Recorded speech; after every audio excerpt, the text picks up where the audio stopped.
Ito mga minamahal na kababayan, muli tayong live at ito naman ay naririto ako kasama ko si Attorney Torion para pirmahan itong reiterative request, itong urgent Senate inquiry in aid of legislation tungkol dito sa COMELEC irregularities na naganap noong nakaraang May 2025 national and local election.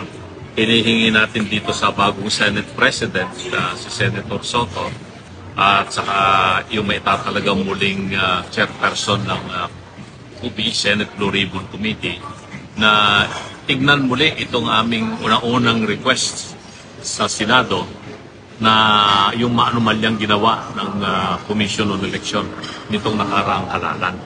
So, pipirmahan ko itong makapal ng mga every page ito. Kailangan, pirmahan po natin to.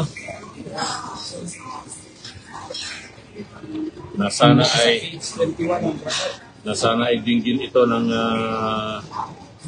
Senado.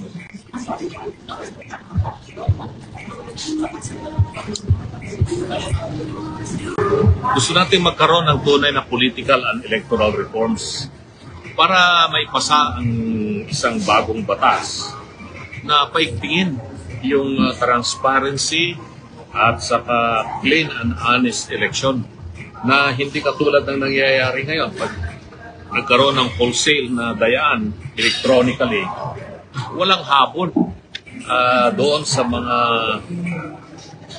nangyayaring hindi tama. So this is in line with the constitutional mandate that sovereignty resides in the people and